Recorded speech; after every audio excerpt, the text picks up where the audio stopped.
Hello বন্ধুরা, আশা করি সকলে ভালো আছেন। আজকে কাতলা মাছের একটা রেসিপি বানাবো। মাছের ঝোল বানাতে না আমার একদম ইচ্ছা করছে না। আজকে নতুন রকম করে মাছটা রান্না করেছি। 4 টুকরো কাতলা মাছের মধ্যে দিয়ে দিলাম হাফ টি চামচ মতো লবণ, 1/4 টি চামচ মতো হলুদের গুঁড়ো আর 1/4 টি চামচ মতো লঙ্কার গুঁড়ো আর হাফ টি চামচ মতন সর্ষের তেল দিয়ে মশলার সাথে মাছগুলোকে খুব ভালো করে মাখিয়ে নেব। প্রতিটা মাছের টুকরোকে ধরে ধরে মশলার সাথে ম্যারিনেট করে নিচ্ছি। তাতে মাছের টেস্টটা কিন্তু খুব সুন্দরভাবে বেড়ে যাবে।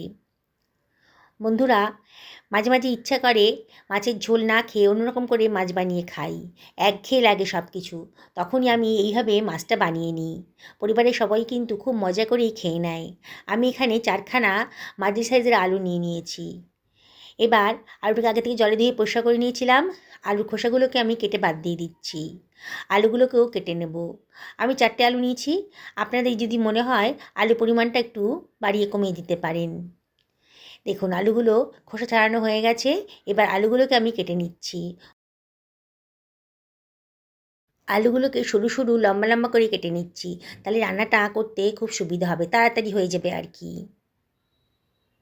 এইভাবে সমস্ত আলুগুলোকে আমি কেটে নিলাম। এবারে জলে চুবিয়ে রেখে দিচ্ছি। আলুর ভেতরে অনেক স্টার্চ থাকে। জলে চুবিয়ে রাখলে পারে, লবণ জলে চুবিয়ে রাখলে পারে স্টার্চের পরিমাণটা একটু কমে যাবে। আমি একটা বড় সাইজের পেঁয়াজ নিয়ে নিয়েছি। আমি এখানে বড় সাইজের পেঁয়াজ বলে একটা নিয়েছি। আপনাদের যদি মাঝারি সাইজের পেঁয়াজ হয় তাহলে 2খানা নেবেন। তাহলে কিন্তু টেস্টি হবে।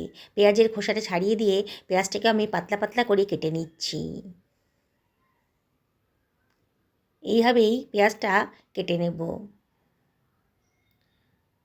অসম্ভব টেস্টি রান্নাটা, আর কোনো ঝামেলাই নেই। একবার দেখলে পরে কিন্তু আপনাদের মনে হবে একবার বানিয়ে খাই। আমি একটা মাঝারি সাইজের টমেটো নিয়ে নিয়েছি। টমেটোটাকেও আমি লম্বা লম্বা পাতলা পাতলা করে কেটে নিচ্ছি। একটা ফ্রাই প্যান গরম করতে দিয়ে দিয়েছি। ফ্রাই প্যানটা গরম হয়ে যাওয়ার পর এর ভেতর দিয়ে দিলাম আমি 2 টেবিল চামচ মতো সর্ষের তেল। আজকে সর্ষের তেলেই রান্নাটা করব। তেলটা যখন বেশ গরম হয়ে গেছে তখন মশলা মাখানো ম্যারিনেট করা মাছটা আমি দিয়ে দিচ্ছি। মাছটাকে এপিট ওপিট উল্টে পাল্টে খুব কড়া করেই ভেজে নেব। আজকে এই রান্নাতে কিন্তু মাছটা একটু কড়া করেই ভাজতে হবে, তাহলেই কিন্তু খেতে ভালো লাগবে। গ্যাসের ফ্লেমটা মিডিয়াম টু হাইতে রেখে এপিট ওপিট করে ভালো করে মাছটাকে উল্টে পাল্টে দিচ্ছি।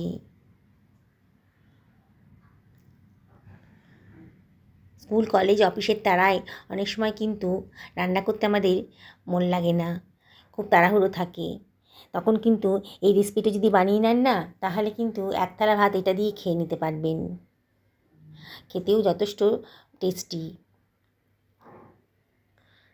দেখুন মাছটাকে আমার খুব কড়া করে ভাজা হয়ে গেছে।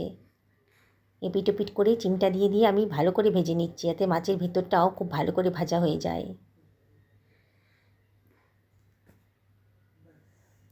দেখুন মাছটা আমার ভাজা হয়ে গেছে।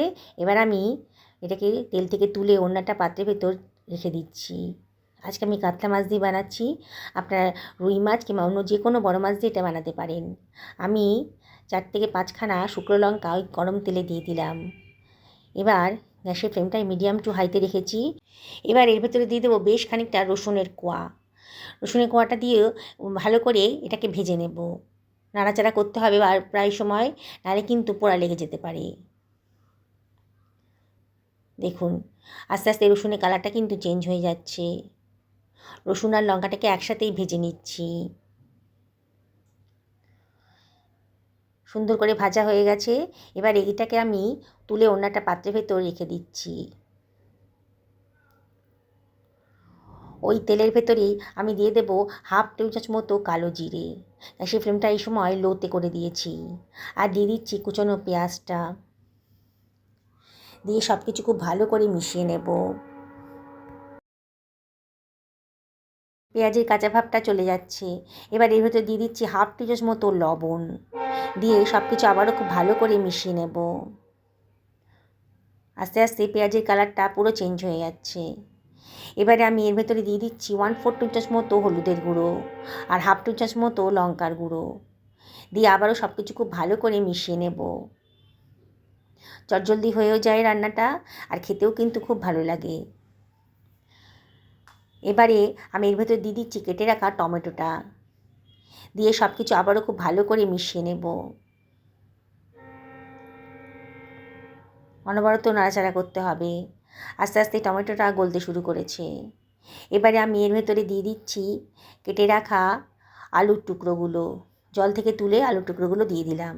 দিয়ে সব কিছু খুব ভালো করে মিশিয়ে নেব।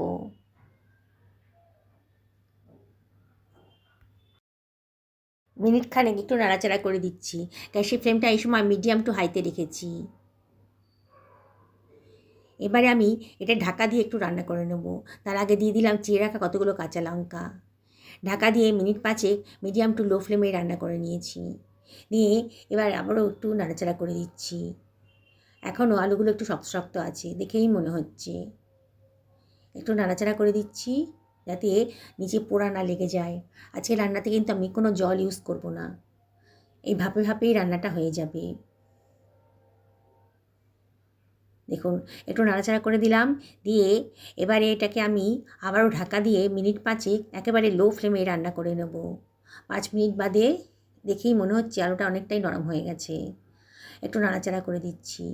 মাঝে মাঝে ঢাকা তুলে একটু নাড়াচাড়া করে দেবেন, নাহলে কিন্তু তলায় পোড়া লেগে যেতে পারে, তখন খেতে ভালো লাগবে না।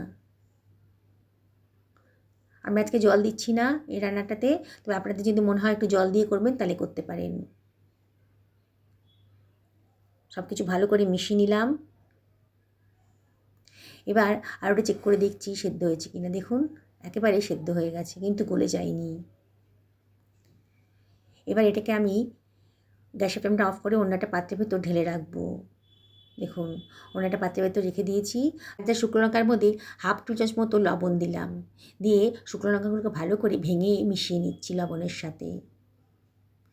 এবার ভেজে রাখা রসুন কোয়াগুলোকে ভালো করে চটকে নিচ্ছি। বন্ধুরা, অসম্ভব টেস্টি একটা রেসিপি কিন্তু অল্প খরচের মধ্যে তৈরি হয়ে যাচ্ছে। এবার দিয়ে দিচ্ছি বেশ খানিকটা ধনেপাতা কুচি। সব কিছু খুব ভালো করে মিশিয়ে নেব। আলুগুলোর সাথেও ভালো করে মিশিয়ে নেব। আলুগুলো কিন্তু একবারে চটকে দেবো না, একটু দানা দানা মতো থাকবে, দরদরা থাকবে আর কি। দেখুন এভাবে বানালে পরে কিন্তু খেতে ভালো লাগবে। আপনারা নানান ধরনের রেসিপি খেয়েছেন, মাছের রেসিপি, আলুর রেসিপি। আজকে আমার মতন করে এইভাবে বানিয়ে খান, দেখবেন গরম ভাতের সাথে এই রেসিপিটা থাকলে আর অন্য কিছুর দরকার হবে না। এটা দিয়ে পুরো এক থালা ভাত কিন্তু আপনারা খেয়ে ফেলতে পারবেন। আলতো হাতে সব কিছু ভালো করে মিশিয়ে নিলাম। দেখুন এটাও একটা আলু ভর্তাই রেডি হয়ে গেল, একেবারে নতুন স্বাদের আলু ভর্তা। এবার গরম ভাতের সাথে কিন্তু খাওয়ার পালা। একবার খেয়ে তো দেখবেন, নাহলে বুঝবেন কী করে এই টেস্ট। যেসব বন্ধুরা রেসিপিটা দেখছেন অথচ এখনও আমাকে সাবস্ক্রাইব করেননি, তাদেরকে আমি রিকোয়েস্ট করবো আমার চ্যানেলটা সাবস্ক্রাইব করার জন্যে। পাশে থাকা বেল আইকনটা অবশ্যই ক্লিক করে দেবেন। আমি কিন্তু খেতে বসে গেছি মাছ ভাজা, আলু ভর্তা আর এক টুকরো লেবু নিয়ে। এই রান্নাতে কোনো আড়ম্বর নেই হয়তো, কিন্তু খুব তৃপ্তি করে খাবেন, এটা আমি গ্যারেন্টি দিয়ে বলতে পারি। একটু লেবু চেপে নেবেন, নিয়ে গরম ভাতের সাথে এরকম আলু ভর্তা আর মাছ ভাজা দিয়ে খেলে পরে আর অন্য কিছুর দরকার হবে না। কত তৃপ্তি করে খাবেন আপনারা নিজেরাই বলবেন খাওয়ার পর। সকলে ভালো থাকুন এই কামনা করেই ভিডিওটা এখানে শেষ করলাম। নমস্কার নেবেন।